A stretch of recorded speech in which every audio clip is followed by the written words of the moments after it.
10 years is not a number. It's a texture. It's the way leather feels after a decade of rain and sun and sleeping on concrete. It's how your knees sound when you stand up in the morning, not a pop anymore, but a grinding, like two stones pressed together by a river that forgot how to stop. I was 31 when the outbreak started. I'm 41 now, and I look 55. My name is Joel Marin, and I've been walking south for 7 months. Before that, I was in what used to be Duluth, living in the hull of a dry-docked ore freighter with a woman named Cassandra and her son, Luca. Before that, I was alone for 2 years. Before that, I was part of a convoy that fell apart outside of Bismarck when the fuel ran out, and the arguments didn't. Before that, I was in a rooftop colony in Minneapolis that burned. Before that, I was a structural engineer with a dog named Pepper, and a wife named Donna, who I haven't spoken about in 6 years and won't start now. The road I was on, US 61, or what used to be cut through bluff country along the Mississippi. October. The trees had gone the color of dried blood and old fire. The river was low. You could see the bones of old bridge pylons sticking out of the mud like the fingers of something buried alive. I'd seen 3 infected in the last 2 days. The first was a lone walker on the far bank, moving with that awful diagonal gait, like a person trying to remember how legs worked while something screamed inside their skull. It didn't see me. The second and third were tangled together in the cab of a pickup truck on the shoulder, fused at the jaw and shoulder by whatever the fungal stage does to them after long enough. They weren't moving. I couldn't tell if they were dead or in stasis, and I didn't get close enough to find out. 10 years in, the infected aren't the primary danger. They're a weather condition. You learn the patterns. You learn which buildings hum. You learn that standing water means spore bloom, and spore bloom means you run. The primary danger, in year 10, is the same thing it always was. People, decisions, the slow bleed of hope. And I was bleeding. Cassandra and Luca had stayed behind in La Crosse. I'd found a settlement there, 40, maybe 50 people, walled off inside a hospital complex. They had clean water, a nurse, a man who could fix generators. It was the most functional place I'd seen in 3 years. Cassandra had looked at Luca, then at me, and I'd known before she opened her mouth. "We're staying," she said. I didn't argue. Luca was 9. He needed walls. He needed something that looked like a life. What I needed was different. I'd heard a rumor pass through 3 different traders over 4 months, each version slightly different but structurally the same. A town, downriver, southeast Missouri, maybe northeast Arkansas. A town where people were living, not surviving, living. Gardens, livestock, children in the streets. And here was the part that made the rumor stick in me like a bone in the throat. They said nobody there had aged. People who'd been found 5 years ago, found again last year looking exactly the same. Not sick, not infected, just frozen. Preserved? I didn't believe it. That's not why I was walking. I was walking because after 10 years, a rumor is the same thing as a direction. And a direction is the same thing as a reason to stay alive. The wind came off the river, and it smelled like silt and rot and the distant chemical ghost of a factory that had been burning, untended, for years. I pulled my jacket tighter and kept moving. Somewhere south, something impossible was waiting. I just didn't know yet that it was true. I found the boat on the 3rd day south of La Crosse, a flat-bottomed aluminum john boat, half sunk in a creek mouth where it fed into the Mississippi. Its hull intact, but packed with silt and leaves. It took me 4 hours to dig it out. seal a hairline crack near the transom with epoxy from my pack, and find a paddle in the wreckage of a bait shop nearby. Floating the river was faster than walking and quieter. The infected responded to sound, and vibration footsteps on asphalt were a dinner bell. But a boat on the current was nearly silent, just the whisper of water against aluminum. And I could cover 30 miles in a day instead of 8. The river was different than the road. On the road, the collapse was obvious: overturned cars, collapsed overpasses, the black scars of old fires. But the river absorbed the apocalypse without changing. It still moved. It still carried things downstream. It still didn't care. On the second day on the water, I passed what had been a small town, Lansing maybe, or one of the other bluff towns that used to cater to fishermen. The waterfront buildings were intact, but empty. Windows dark, docks rotted into the water like bad teeth. On one of the remaining docks, a shape stood motionless, infected. A woman from the silhouette. She was facing the river, and she didn't move as I passed. Just stood there, arms at her sides, head tilted slightly upward, like she was watching the sky. The middle stage infected did that sometimes. Stood still for days, weeks. There were theories that the fungal network was routing through them, using their nervous systems as relay stations. That they were listening to something we couldn't hear. That they were dreaming. I didn't care what they were doing. I just needed them to keep doing it while I drifted past. That night, I pulled the boat into a tributary and camped on a sandbar under a railroad bridge. Built no fire. Ate cold beans from a can and drank river water through my filter. The stars were extraordinary. 10 years without light pollution had turned the sky into something from a cathedral ceiling. The Milky Way looked solid enough to touch. I thought about Luca. The way he'd looked at me when I left La Crosse, not angry, not sad, just measuring. He'd learned to measure people the way other kids learned to read. It was survival literacy. He was calculating whether I'd come back, and what the odds meant for his safety. 9 years old, doing probability in his head with human lives.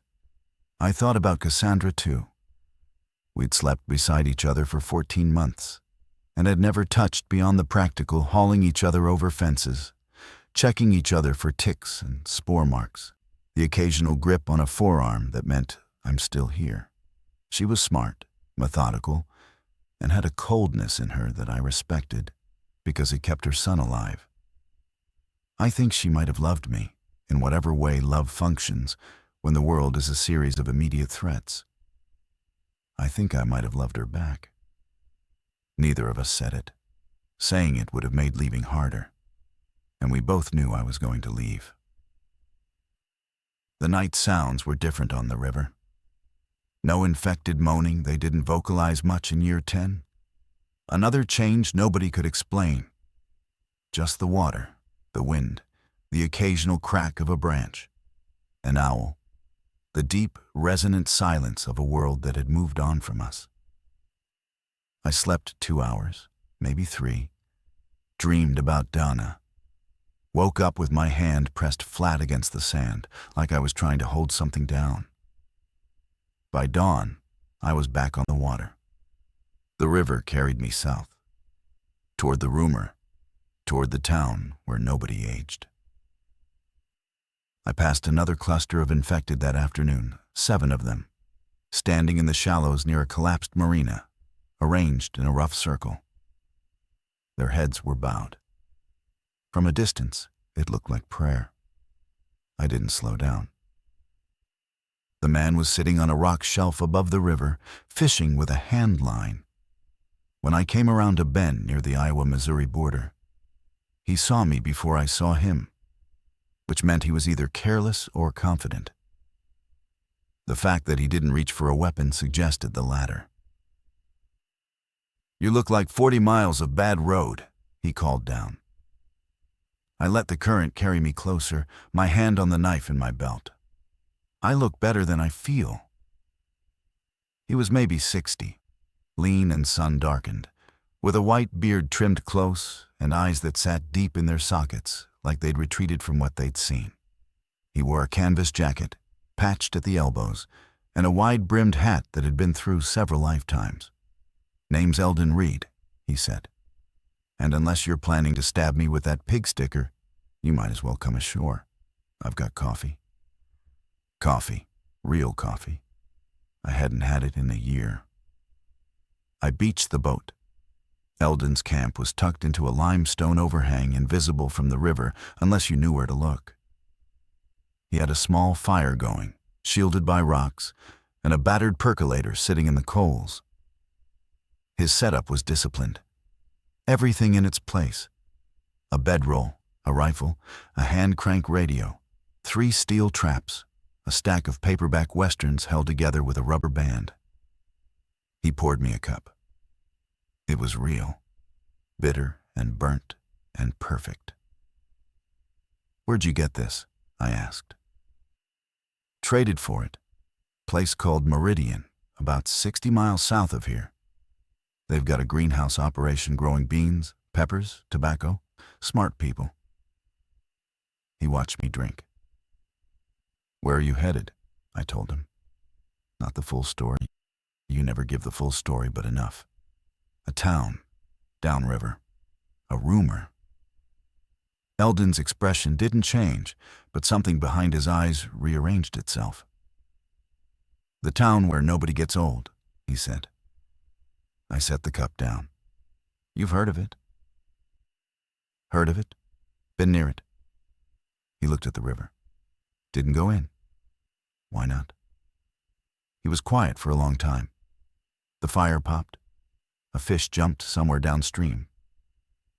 "Because I've been alive 62 years, he said. "And I've learned that when something looks like a gift, you should ask who's paying for it." I stayed with Eldon that night. He told me his story in pieces, the way people do when they've been alone too long, not chronologically, but in fragments, ordered by emotional weight. He'd been a county sheriff in southern Iowa before the outbreak, lost his wife in the first wave, lost his deputies one by one over the following months. Spent 3 years fortified in the county courthouse with a group of survivors that slowly disintegrated, some to the infected, some to despair, some just walked away one morning and never came back. "The worst part isn't the dying," he said. "It's the math. Every time you lose someone, the labor splits fewer ways. The watches get longer. The food stretches thinner. It's a function, like engineering, load-bearing. And at some point, the structure can't hold." I understood that. Deeply. He told me about the town. He'd gotten close enough to see it maybe 2 miles out. A place called Corinne, on a bluff above a creek that fed into the Mississippi. He'd watched it through binoculars for a full day. Smoke from chimneys, people moving in the streets, a woman hanging laundry, a child running. "And the thing about the aging?"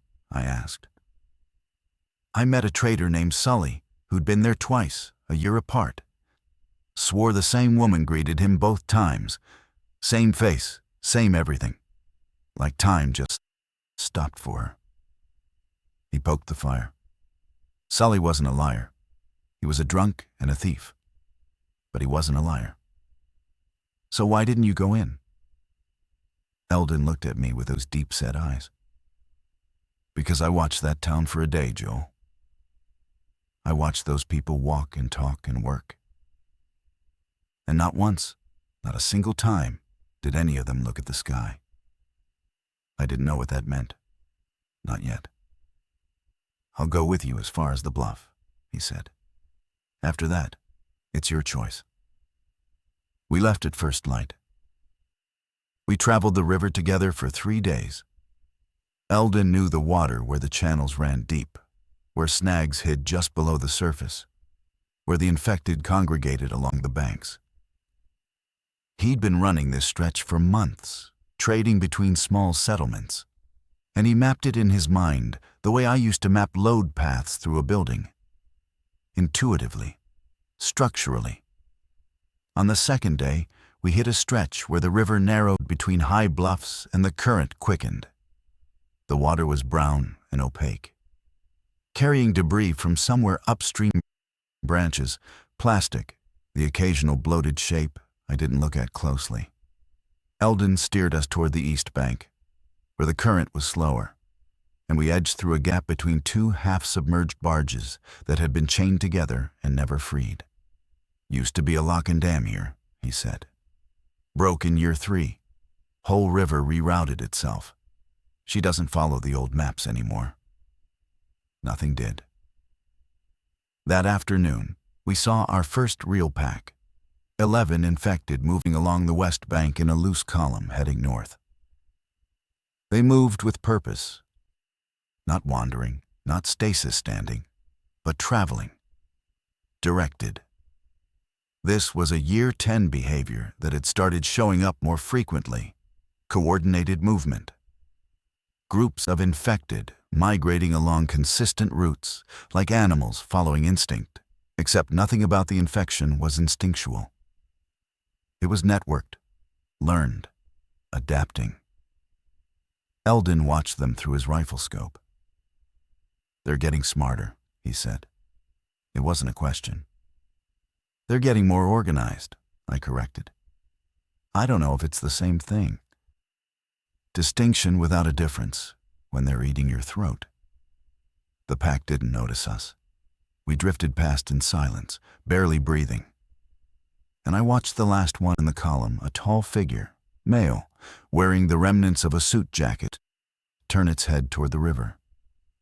It didn't stop, didn't alert the others, just turned, looked, and kept walking. It saw us. I'm certain of that. It saw us and chose not to react. That scared me more than a charge would have. On the morning of the third day, Eldon pointed to a creek mouth on the east bank. "Up that creek, 2 miles. Bluff on the north side. That's where I watched from." We hid the boat under a deadfall and went on foot. The creek was shallow and rocky, winding through a hollow thick with sycamores and wild grape. The air smelled different here, cleaner, sweeter, like something growing instead of something decaying. I noticed the birds first. There were birds everywhere. Songbirds, warblers, thrushes, something bright yellow I couldn't name. In 10 years, I'd watched the bird populations collapse along with everything else. But here, the trees were alive with sound. It was so dense, so layered, that I stopped walking and just stood there, listening. "Yeah," Eldon said. "I noticed that too." We climbed the bluff. It took an hour, the last stretch nearly vertical, pulling ourselves up by roots and rock ledges. At the top, we lay flat in the undergrowth and looked down. And there it was, Corinne, a small town in a valley, maybe 60 buildings, centered on a main street that ran along the creek. White clapboard houses, a church with a steeple, a water tower, gardens, livestock pens with actual livestock goats, chickens, what looked like a pair of horses, smoke rising from chimneys, clothes on a line, a dog sleeping in the middle of the road. It looked like a postcard from 2015. Not preserved, not fortified, just continuing. As if the outbreak had happened to a different planet. People moved through the streets. I counted 14 before I stopped counting. They walked upright, unhurried, without the constant scanning that defined every survivor I'd ever met. No weapons visible, no walls, no watchtowers. "Where's the perimeter?" I whispered. "There isn't one," Eldon said. I looked at him. "That's impossible." "I know." We watched for 2 hours. I saw a woman carry a basket of tomatoes across the street. I saw two men repairing a porch. I saw a child, a girl, maybe 7. Skip rope on the sidewalk in front of the church. Skip rope. The sound of her shoes on the concrete drifted up to us faintly, a rhythm that belonged to a world that had ended. Nobody looked up. Nobody checked their perimeter. Nobody moved with the compressed, efficient body language of someone who knew that stopping too long in one place meant death. They moved like people who had never been afraid. "You see it now," Eldon said. "Why I didn't go in." I saw it, but I didn't understand it. Not the aging rumor, not the absent defenses, not the birds, not the impossible normalcy of a child skipping rope in a world that had been eating itself for a decade. "I'm going down," I said.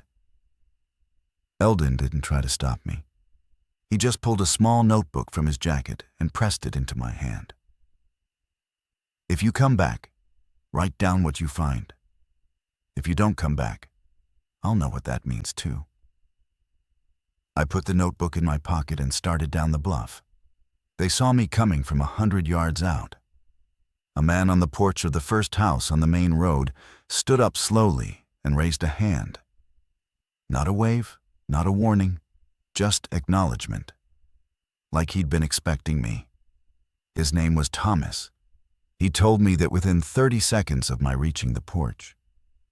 He was mid-40s or looked mid-40s with sandy hair and a calm, even manner that reminded me of a therapist I'd seen once in my 20s. He wore clean clothes. His boots were in good repair. His hands were clean.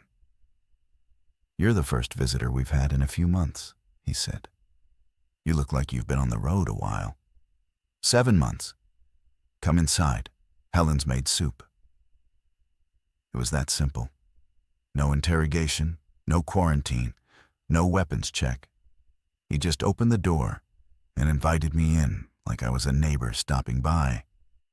Helen was his wife, a small woman with dark hair pulled back, early 40s, with a kind of face that looked like it had been specifically designed to put people at ease. She set a bowl in front of me without asking. Vegetable soup with actual potatoes and herbs, fresh bread. A glass of water that tasted like nothing, meaning it tasted clean, free of the mineral tang and biological uncertainty that defined every water source I'd encountered in years. I ate like an animal. I couldn't help it. 3 bites in, something behind my sternum cracked, and I had to set the spoon down and press my fist against my mouth to keep from making a sound. Helen put a hand on my shoulder. "Take your time." Thomas sat across from me and let me eat. He didn't ask questions. He didn't push. When I finished, he refilled my water and sat back. "What is this place?" I asked. My voice was rough. "We call it Corinne. It was called that before too. The name stuck." "How are you alive? How are any of you alive? You don't have walls. You don't have guards." Thomas folded his hands on the table. "We don't need them. Everyone needs them. Not here." He said it with the same calm, level tone, not defensive, not evasive, just stating a condition, like telling me the altitude or the average rainfall. "The infected don't come here," he said. "They haven't, not since the first year.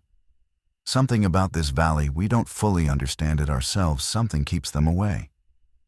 They'll approach to within about a mile, and then turn. Every time. Like there's a boundary they can't or won't cross." I stared at him. "That doesn't happen." "It does here." "Is it chemical, geological? Is there something in the water, in the soil?" "We don't know. We've had people try to study it. There's a man here, Garrett, used to be a microbiologist. He has theories. You can talk to him if you want." I looked around the kitchen. Clean dishes. A functioning stove propane. From the smell, a calendar on the wall with dates marked. A child's drawing held to the refrigerator with a magnet, a house, a sun, a row of flowers. The people here, I said carefully. The trader stories about the aging. Thomas's expression didn't change.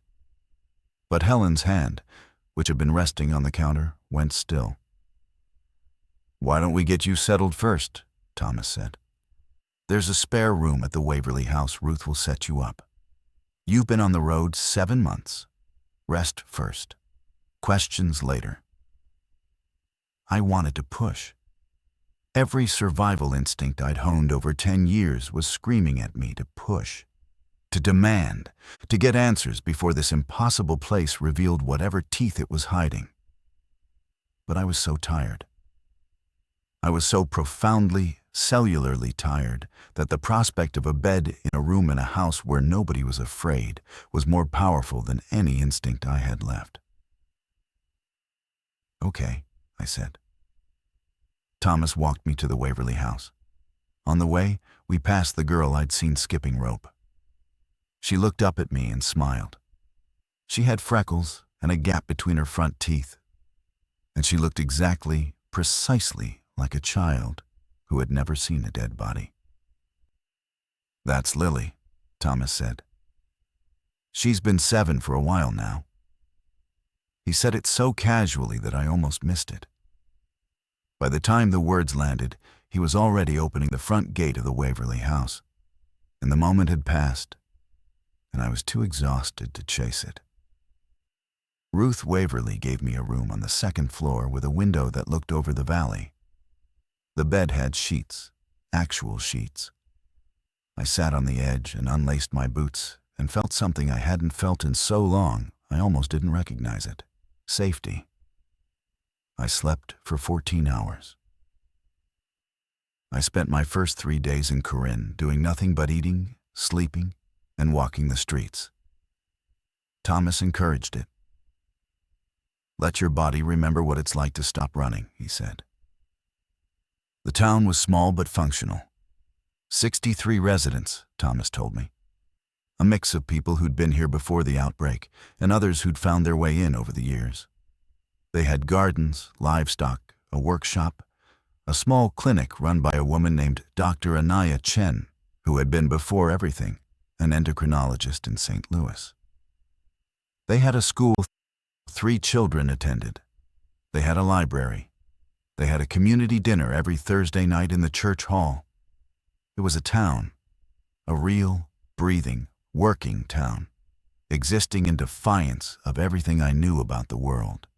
I started to notice the aging thing on the 2nd day. Or rather, I started to notice the absence of aging. Thomas said he'd arrived in Corinne 8 years ago. He looked mid-40s. If he'd been mid-30s when he arrived, that tracked. But Ruth Waverly said she'd been here since the beginning, since before the outbreak. And she looked no older than 50. She would have been at least 60 by now, probably older. Garrett Yun, the microbiologist Thomas had mentioned, confirmed it over breakfast on my 3rd morning. He was a small, precise man, with wire-rimmed glasses that he'd somehow kept intact for a decade. And he spoke with the measured cadence of someone accustomed to presenting data. "It's real," he said, buttering toast with a focus that suggested the toast was a peer-reviewed experiment. "I've been tracking it since year 2. Cellular degradation in long-term residents is reduced by approximately 80 to 90% compared to baseline human aging. Wound healing is accelerated. Chronic conditions stabilize. Marjorie Tate had stage 2 lymphoma when the outbreak started. She still has it. It hasn't progressed. It also hasn't regressed. It's just paused." "How?" I asked. Garrett removed his glasses, cleaned them, put them back on. "The water, or more precisely, something in the aquifer that feeds the valley. There's a compound. I can't isolate it fully with what I have, but it's there. Organic, possibly fungal in origin." The word hit me like a slap. Fungal. Not the same fungus, Garrett said quickly, or at least not the same expression. The infection out there is aggressive, parasitic, neurologically destructive. Whatever is in this water is the opposite. Preservative, stabilizing. It doesn't attack the body. It maintains it. The same organism. Garrett hesitated. It was the first time I'd seen uncertainty on his face. Possibly the same mycelial network, he said. A different function. Think of it like the immune system. The same system that protects the body can also attack it. Autoimmune disease. Same network, different signal. I put my fork down. You're telling me this town is preserved by the same fungus that destroyed the world? I'm telling you, the data suggests a relationship. I'm not telling you I understand the mechanism. And the infected staying away? Same compound, possibly. If they're networked through the fungal system, and this valley is putting out a different signal, it might read as territory already claimed.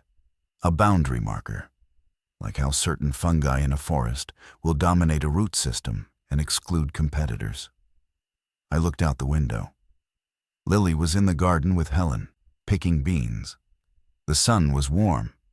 A rooster crowed somewhere. Does everyone here know this?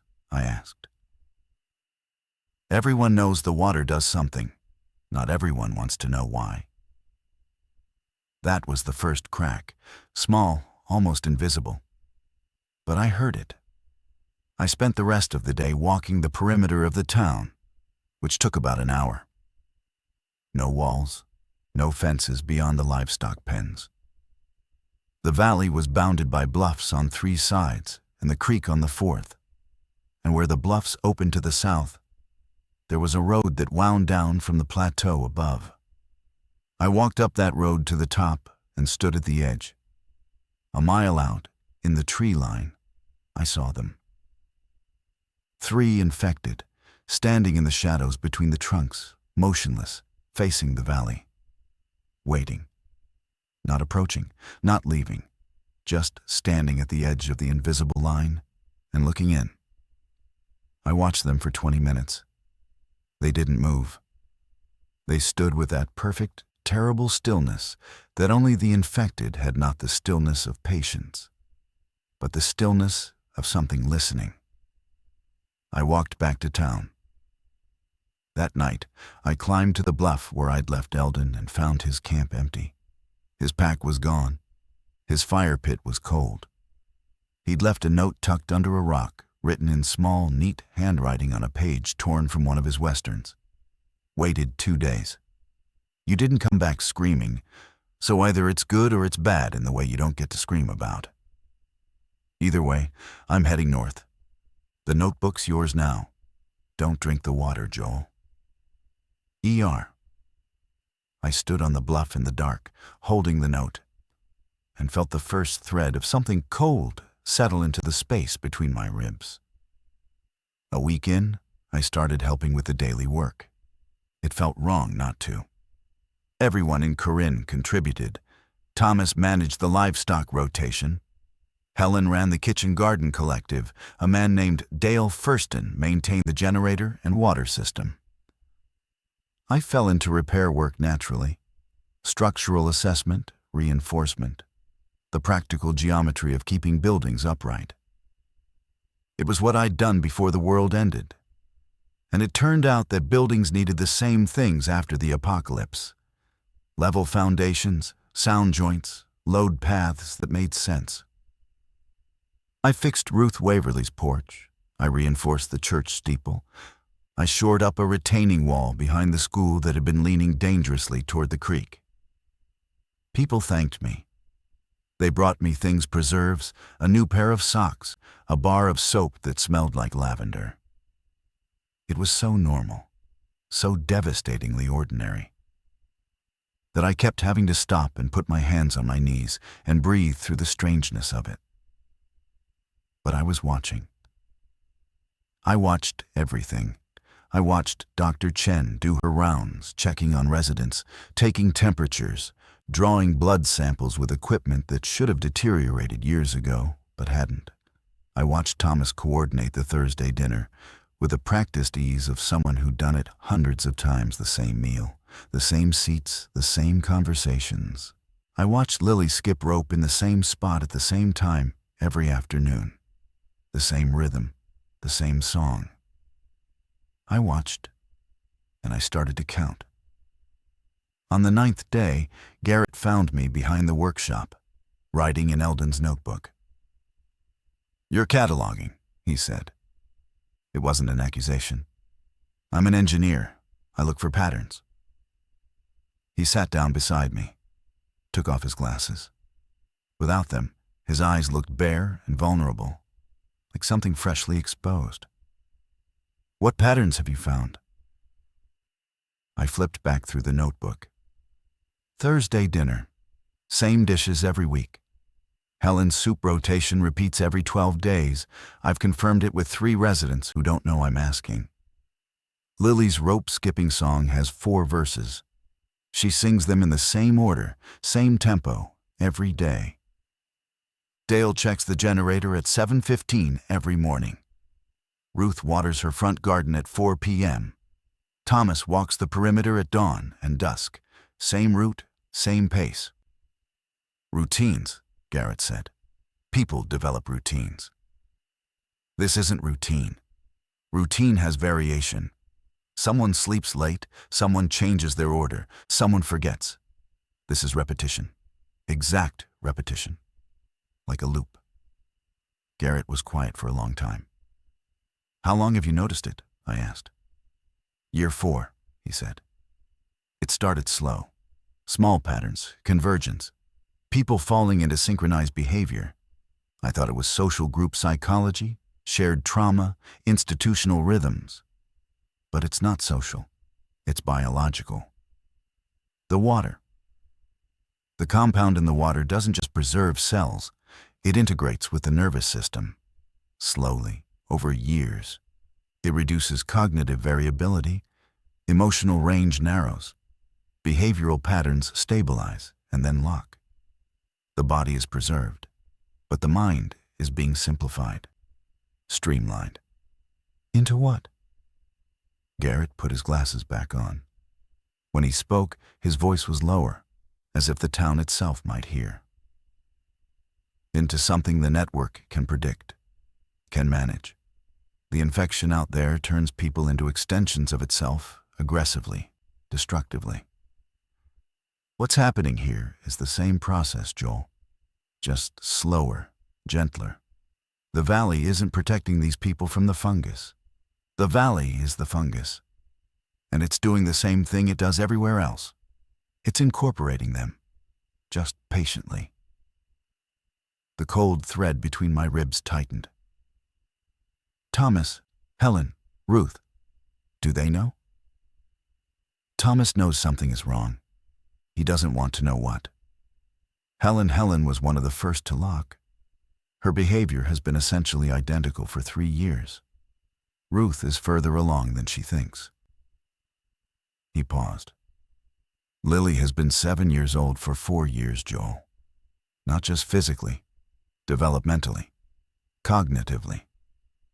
She's been singing the same 4 verses for 4 years because that's all that's left. The water preserved her body and froze her mind. I closed the notebook. "Why are you still here?" I asked. "Why haven't you left?" Garrett held up his hand. It was trembling, not with emotion, with a fine, constant tremor.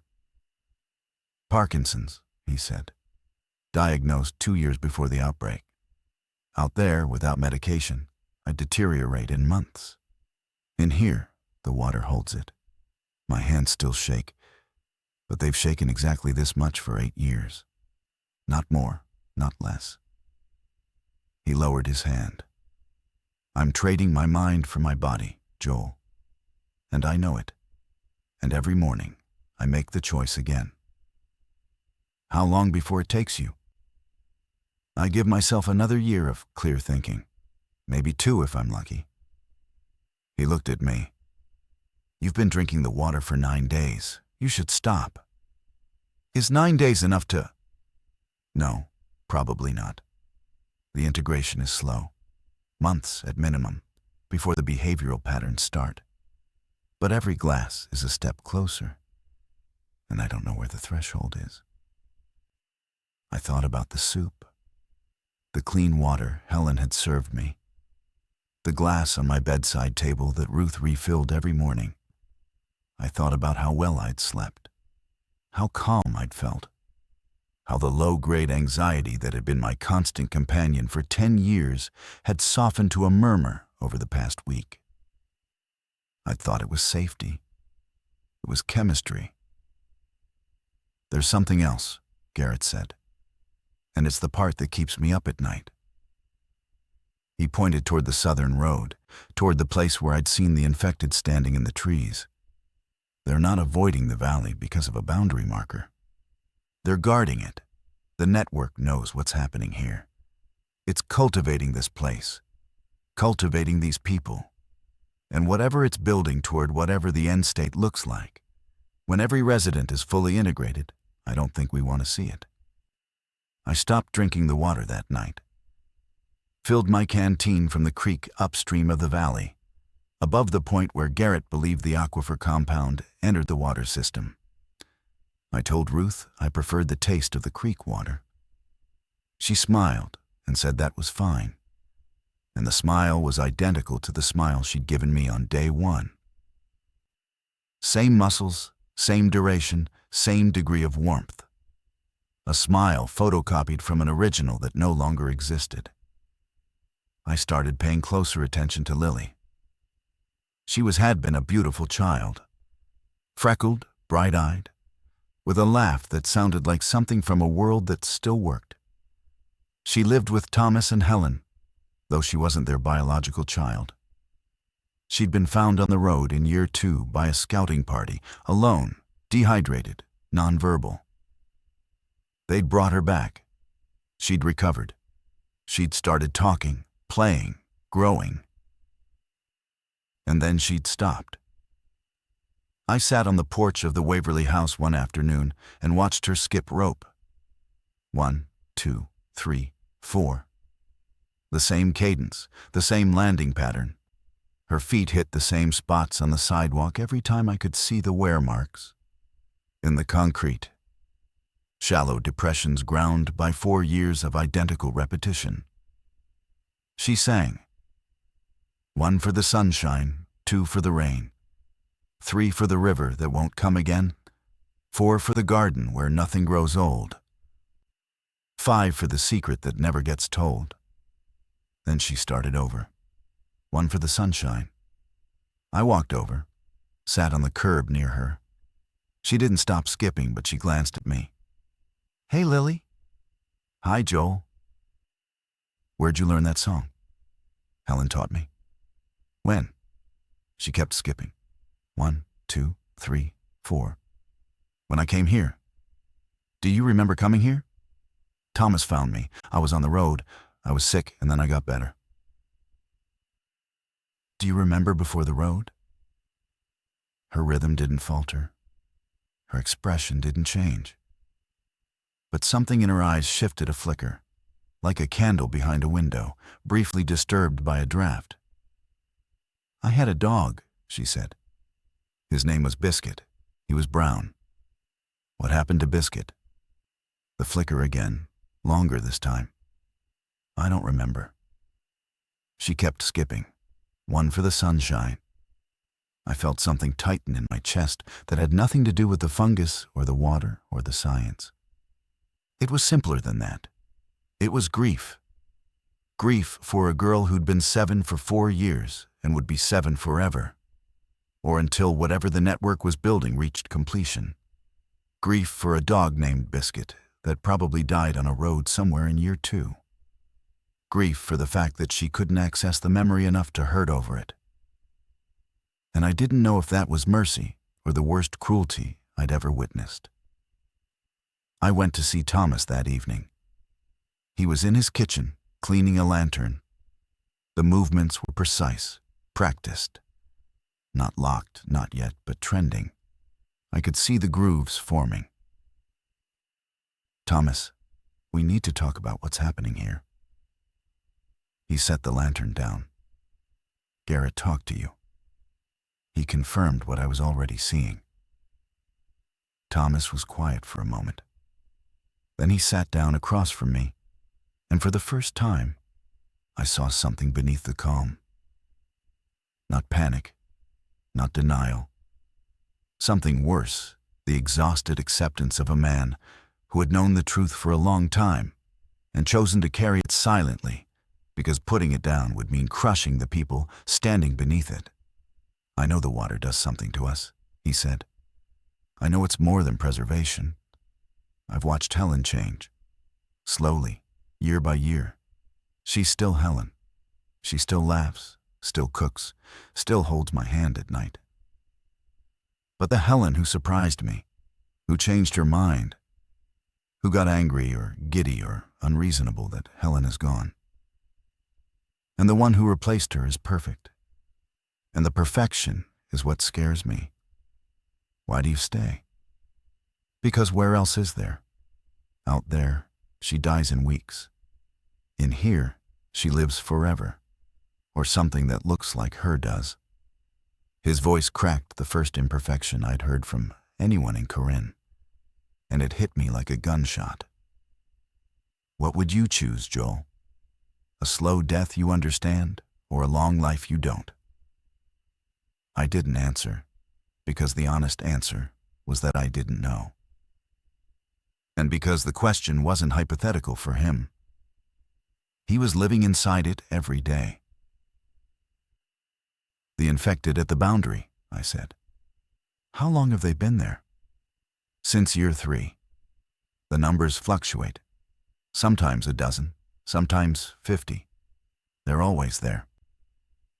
Garrett thinks they're guarding the valley, that the network is cultivating this place." Thomas nodded slowly. "I think he's right. I think we're being grown." I called a meeting. It's a presumptuous thing to do, a stranger, 10 days in a town, demanding everyone's attention.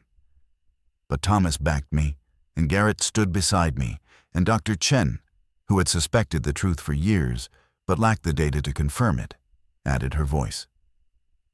We gathered in the church. 51 of the 63 residents attended. Lily was there, sitting in a pew, her feet not touching the floor. Dale Furston sat in the back with his arms crossed. Ruth Waverly sat near the front, her hands folded in her lap, her expression serene and unchanging. I stood at the front and told them everything. The compound, the integration, the behavioral locking, the infected perimeter, what Garrett believed was happening, what the end state might be. Some of them reacted. A woman named Patricia started crying. A man named Shu stood up and demanded to know why nobody had said anything sooner. 2 young men who'd arrived in the last year, Marco and Devlin, exchanged a look that I recognized, the look of people calculating how fast they could reach the door. But most of them sat still, listened, nodded, and their faces didn't change. That was when I understood the scope of it. The calm I'd admired, the peace I'd envied, the impossible serenity of a town without fear. It wasn't courage. It wasn't resilience. It was suppression. The compound was already damping their threat response, their capacity for alarm, their ability to feel the appropriate terror of what was being done to them. The town wasn't fearless. The town was anesthetized. Thomas took over when I couldn't continue.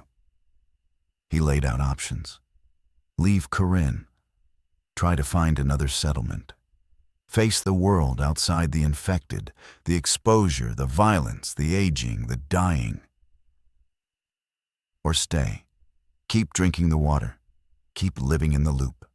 Trade autonomy for preservation. We should vote, he said. They voted. It took 10 minutes. The results were stark. 41 voted to stay. 8 voted to leave. 4 abstained. Helen voted to stay. She voted with the same calm, measured gesture she used to serve soup. Lily didn't vote. She was 7. She would always be 7. Dale Furston, who voted to stay, stood up afterward and said, "I'd rather live as a clock than die as a man," and sat back down. And the sentence lodged in me like shrapnel. The 8 who voted to leave found me afterward. Marco and Devlin, Patricia. A couple in their 30s named Joan and Sam. A teenage boy named Kip who had arrived alone 6 months ago and still had wildness in his eyes. And Garrett. "You're coming?" I asked him.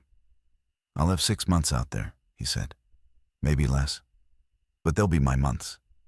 They'll be messy and painful and mine." He said it without drama. He said it like an equation he'd solved. I looked at these 8 people, scared, uncertain, still capable of being scared and uncertain, and I felt something I hadn't felt since before Cassandra. Responsibility.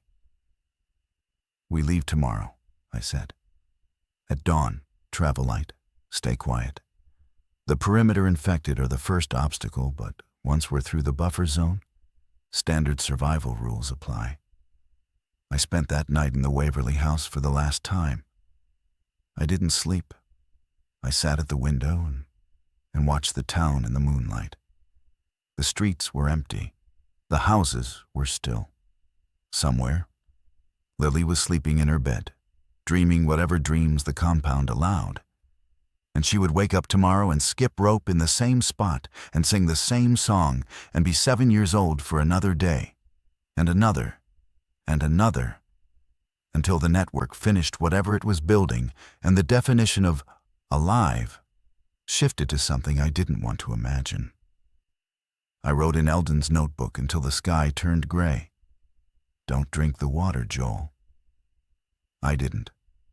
We left at dawn, 8 of us, plus me. 9 people walking out of paradise single file, carrying packs and fear and the specific grief of choosing the harder thing. Thomas met us at the edge of town. Helen was beside him, smiling her photocopied smile. "You don't have to do this," he said to each of us individually. And each time it sounded exactly the same. Garrett stopped in front of him. They'd known each other for 8 years. Garrett extended his trembling hand, and Thomas shook it. "Keep watching, Thomas. Keep counting. If you notice yourself stopping, if you notice the counting getting easier, that's when you've lost." Thomas nodded. His eyes were wet. He could still cry. He was still in there. For now. Lily was on the porch of Thomas's house, watching. I raised a hand to her. She raised one back. Same angle, same duration. We walked south, up the road toward the plateau, and the air changed within a quarter mile. Heavier, warmer. The sweet, clean smell of the valley thinned, and the old familiar scent of the collapsed world crept back in. And rust and rot, and the ozone undertone of spore activity. At the half-mile mark, Kip stopped and pointed. They were there. The infected at the boundary. Dozens of them. More than I'd seen before.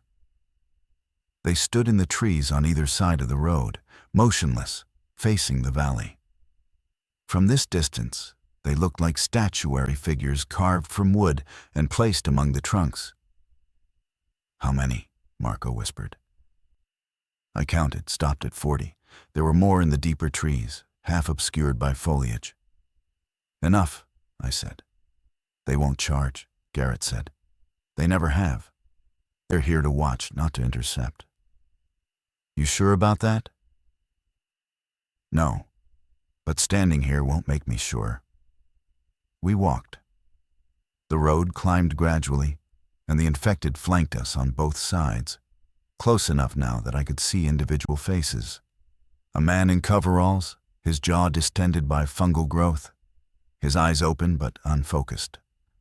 A woman with no hair, her scalp covered in a fine gray fuzz that moved in the breeze like moss. A child god, a child standing between two adults, its face barely visible beneath the network of fibrous tissue that had colonized its features. None of them moved. Patricia was breathing in short, shallow gasps. Joan had Sam's hand in a grip that was turning both their knuckles white. Devlin walked with his fists clenched and his eyes straight ahead, refusing to look. I looked. I looked at every one of them, because I needed to remember what the infection did when it wasn't patient, when it wasn't gentle, when it took what it wanted instead of waiting to be invited. We were 50 yards from the edge of the tree line, from the invisible boundary, when something changed. A sound. Low, resonant, felt more than heard, like the hum of power lines, except there were no power lines. It came from the ground, or from the air, or from the infected themselves. A vibration that settled into my teeth and the bones of my inner ear. The infected shifted. Not toward us, not away. They all turned their heads simultaneously, every single one, and looked at us. Not through us, not past us, at us. 40-plus pairs of ruined eyes, focusing with unified precision. Kip made a sound. A small, involuntary whimper. "Keep walking," I said. We walked. The humming grew louder, deeper, pressing against my chest like a hand. I felt dizzy. My vision blurred at the edges. Beside me, Garrett stumbled, and I caught his arm. "The network's reading us," he whispered. "It knows we're leaving. Can it stop us?" "It hasn't yet." 20 yards. 10. The tree line ended. The road opened onto the plateau, and the infected stood at the edge like a congregation watching a departing procession. We crossed the line. The humming stopped. Behind us, the infected stood motionless. One by one, they turned back toward the valley. Patricia vomited in the ditch. Joan was crying. Marco and Devlin were already scanning the road ahead, shifting into survival mode with the practiced efficiency of people who'd lived in the real world. Kip sat down in the middle of the road and stared at the sky. And I let him, because staring at the sky was something no one in Corinne ever did. And the fact that he could was proof that he was still himself. Garrett leaned against a fence post, breathing hard, his hands shaking worse than before. Already, outside the valley, the Parkinson's was reasserting itself. He'd known it would. "Was it worth it?" I asked him. He held up his trembling hand and looked at it, watched it shake, studied the tremor with the detached precision of a scientist observing data. "Ask me in 6 months," he said, "if I can still form the words." The world outside Corinne was exactly as bad as I remembered. Within 2 hours of clearing the boundary, we encountered a collapsed bridge, a field of spore bloom that forced us 3 miles off course, and a pack of infected, real infected, active and aggressive that sent us scrambling into a grain elevator where we barricaded the doors and waited 4 hours in the dark. It was shocking how fast the fear came back. In Corinne, I'd begun to forget it, not the memory of fear, but the physical reality of it. The heart rate, the dry mouth, the tunnel vision, the way your hands shake not with disease, but with the body's desperate preparation for violence or flight. In Corinne, that machinery had been softened, quieted, packed in cotton. Out here, it roared back to life like a cold engine catching, and it hurt. Patricia adapted fastest, which surprised me. She'd seemed fragile in town, one of the weepers, the mourners. But on the road, she was efficient and sharp. She'd been a park ranger before the outbreak, it turned out. And the skills were still in there, waiting beneath the compound's suppression. She took point without being asked and navigated by the stars when I was too tired to read the map. Kip was the opposite. In Corinne, his wildness had seemed like resistance, like a mind still fighting the water's influence. Out here, it became something less manageable. He flinched at every sound. He wouldn't sleep unless someone was physically touching his arm. He was 16, I learned. He'd been alone for a year before finding Corinne. And the 6 months of safety had dismantled whatever coping mechanisms he'd built. He was a house that had been renovated and then hit by a second earthquake.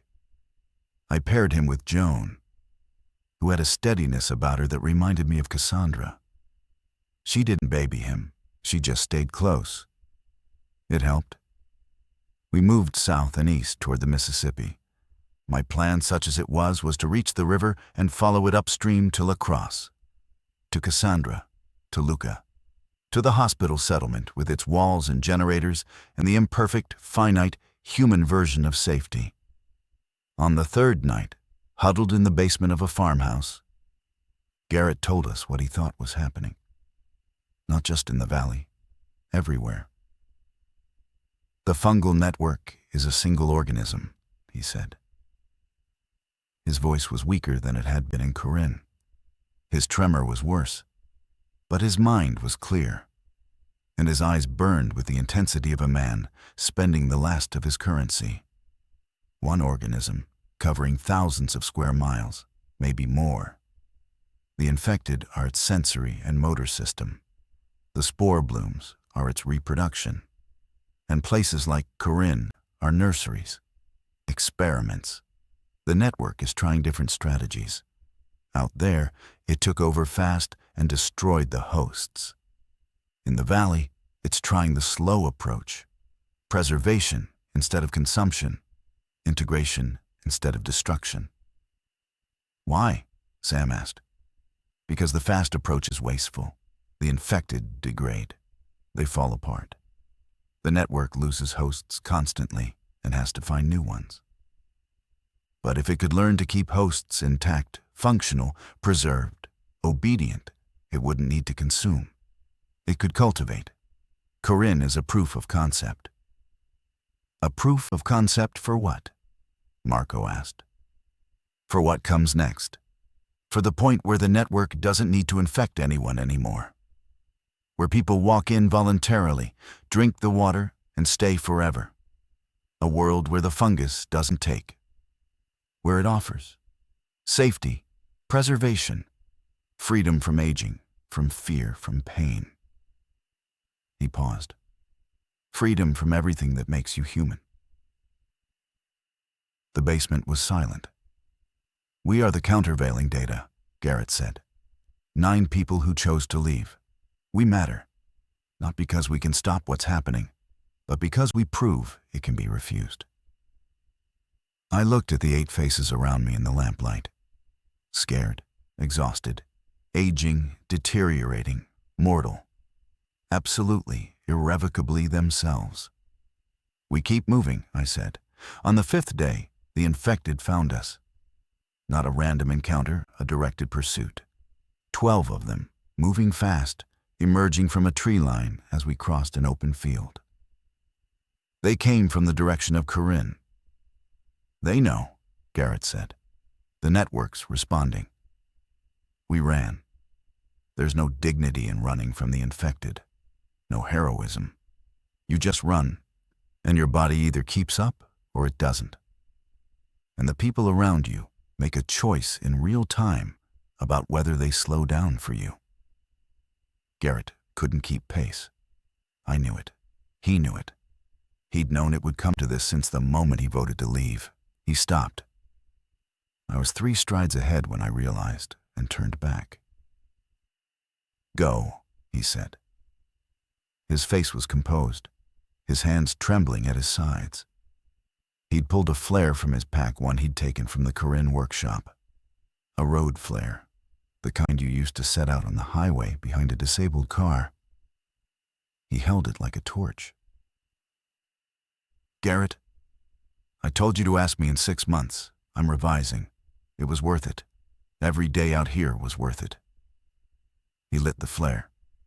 The red light exploded across the field, and every infected head turned toward it, toward him. "Run, Joel." I ran. And I didn't look back. And behind me, the red light flared and flickered and then went out. And the sounds that followed were ones I will carry in my body until the day I die, but will not put into words, because some things are not meant to be narrated, only survived. We made the river by nightfall. 8 of us now. No one spoke. We found the John boat where I'd stashed it, and we floated north in the dark. And the river carried us away from Corinne, and away from Garrett, and away from the terrible, patient thing that grew beneath the valley floor. Patricia sat at the bow, watching the water. Marco and Devlin kept watch on the banks. Joan held Kip's hand. Sam stared at nothing. I sat in the stern and thought about Garrett's trembling hand and the choice he'd made and the word he'd used. Worth it. Not happy, not right. Worth it. A transaction completed on terms he'd set himself. The last sovereign act of a man whose body was already failing and whose mind would have followed. He'd chosen to spend what he had left on something that was his. I understood that, deeper than language, in the part of me that the water hadn't reached. La Crosse appeared on the 7th day. The hospital complex, visible from the river, its walls of stacked cars and concrete barriers looking like exactly what they were: ugly, imperfect, human-made, and still standing. The sentries spotted us from the roof and shouted down. A gate opened. Hands pulled us ashore. Cassandra was there within minutes. She came through the crowd with Luca behind her, and her face went through a sequence of expressions that I tracked like a time-lapse of emotion, disbelief, relief, anger, fear, more relief, and then something private that she pressed flat before anyone else could read it. "You came back," she said. "I came back." She looked at the people behind me, counted them, looked back at me. "You left alone." Things changed. Luca was watching me from behind her hip, not measuring this time. Something else, something I realized with a lurch, was simple gladness. He was glad to see me. The calculation had been replaced temporarily by a feeling, and the feeling was unguarded and raw, and it nearly broke me where I stood. "Hey, Luca." "You look worse," he said. "I feel worse." He considered this. "That's okay. We have soup." Cassandra didn't touch me. Not yet. Not in front of people. But she walked close enough that her shoulder brushed mine as we went through the gate, and the contact was a paragraph in a language we'd been writing together for 14 months. I settled the group. The La Crosse settlement's leader, a woman named Director Pham, conducted intake interviews. I gave her the outline, not all of it, not yet, enough to explain where we'd come from and why we'd left. She listened with the focused skepticism of a person who'd heard 100 survivor stories and learned that most of them were both true and insufficient. "A town where nobody ages," she repeated. "A town where the infection operates differently, slower, more insidious. The residents are being integrated into the network without knowing it, or while knowing it and choosing to accept it." "And the ones who came with you?" "They chose not to accept it." Pham looked at me for a long time. "And you? Did you drink the water?" "For 9 days." "Any effects?" I thought about how calm I'd felt, how easily I'd slept, how the anxiety had lifted, how I'd started to see the appeal of a life without edges. "Nothing permanent," I said. "I think." That night, I sat with Cassandra on the roof of the East Wing while Luca slept below. The stars were at the same stars I'd seen from the sandbar weeks ago, the same stars I'd seen from the bluff above Corinne. They didn't change. They didn't age. They just burned and didn't care who was watching. "Tell me," she said. So I told her. Everything. The valley, the water, Garrett's research, Lily, who was 7 years old forever, Thomas, who loved a woman who was becoming a machine, the infected at the boundary, guarding their garden, Garrett's flare in the field. Cassandra listened the way she always did, completely, without interruption, without visible reaction, until she'd processed the whole thing. "You were tempted," she said. Not a question. "Yes." "How tempted?" I looked at my hands. Clean now, scrubbed in the settlement's decontamination process, but still the hands of a 41-year-old man who looked 55. Cracked nails, scars, a tremor in the right hand that was just exhaustion, not Parkinson's, not fungal integration, just the ordinary degradation of a body that had been used hard for a decade. I sat in that house and I drank clean water, and I slept in a bed with sheets, and I watched a little girl skip rope. And for 7 days, I felt like maybe the world hadn't ended. That's how tempted. The most tempted I've been since Dana. She didn't flinch at the name. I hadn't said it aloud in years, but Cassandra had earned every corner of me by now, even the locked ones. "And you left?" "I left." "Why?" "Because Lily will be 7 years old forever. Because Helen can't change her mind anymore.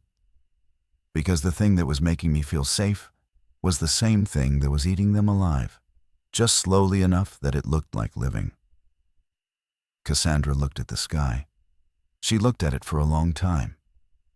Then she said something that I have turned over in my mind every day since. "That's what survival is, Joel. Choosing the version of loss you can live with. I stayed in lacrosse. That's the simple version. The full version is that I chose every morning to stay in a place where the water was just water, and the walls were just walls, and the people aged and ached and argued and died on schedules that nobody could predict or prevent. Patricia joined the settlement's outer patrol. She was good at it. She had the focus of someone who'd remembered what her body was for. Within a month, she was leading a 6-person team that ran reconnaissance along the river corridor, mapping infected movement patterns and spore bloom cycles. Marco and Devlin headed east after 2 weeks. They'd heard about a settlement in Wisconsin, larger, better supplied. I gave them what I could from my pack and watched them go, and didn't ask them to stay, because asking people to stay is a form of cruelty when you can't promise them anything. Joan and Sam stayed. Sam took over a section of the hospital's rooftop garden. Joan started teaching in the settlement school. They were trying to get pregnant.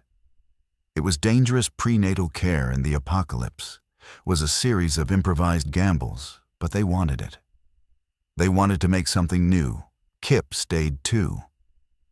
He attached himself to Cassandra with the desperate gravity of a boy who needed a mother and had finally found someone steady enough to orbit.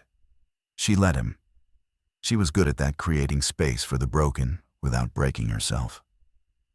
I worked. Structural repair. Wall reinforcement. I redesigned the settlement's drainage system to prevent standing water spore prevention, and it was the first time in years that my engineering degree felt like more than a relic. I taught a class on load-bearing principles. 4 students. One of them was Luca, who turned out to have an instinct for spatial reasoning that I recognized because it was mine, transposed into a 9-year-old body. And I realized, with a shock of feeling, that I wanted to teach him everything I knew. Not just engineering, everything. How to read a river, how to judge a stranger, how to choose the harder thing, and keep choosing it. Garrett's notebook stayed with me. I wrote in it every night. Not a journal, a record. What I'd seen in Corinne. What Garrett had theorized. What it meant for the larger infection, for the future, for the choices that survivors would face as the network evolved and refined its strategies. Because there would be more Corinnes, more valleys, more places where the fungus offered a deal instead of a war.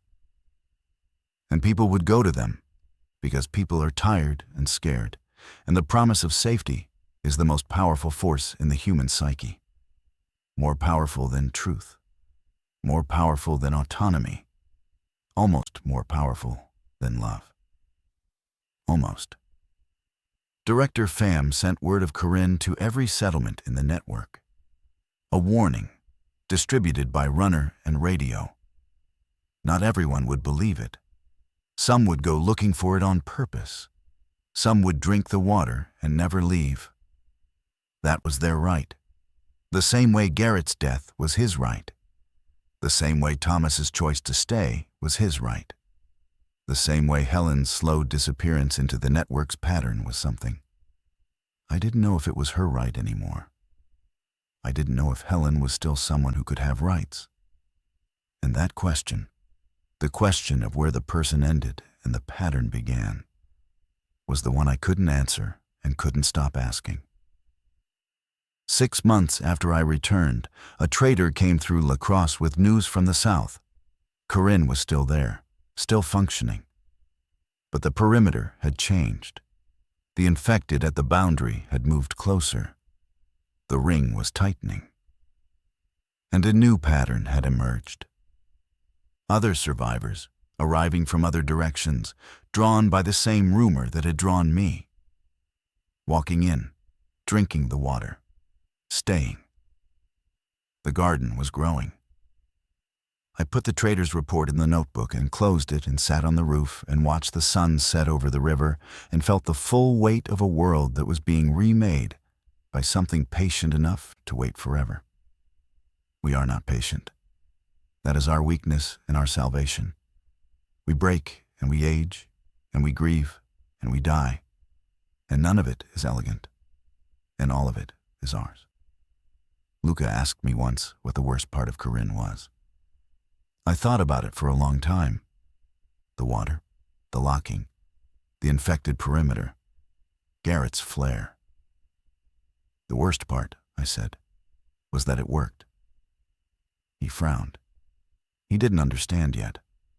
He would, because the worst part of the devil's offer isn't the price. It's that you want to say yes. It's that the yes is reasonable. It's that every argument against it sounds like stubbornness or pride or the irrational attachment of a dying species to the specific texture of its dying. I am 42 years old. I look 56. My knees grind. My right hand shakes when I'm tired. I have lost more people than I have kept. And I dream about a valley where the air smells sweet and a girl skips rope forever and nobody ever has to be afraid. I dream about it often. I never go back. That's not strength. It's not wisdom. It's just a choice I make every morning when I wake up in a world that ages, in a body that fails, beside people who change and argue and disappoint and die.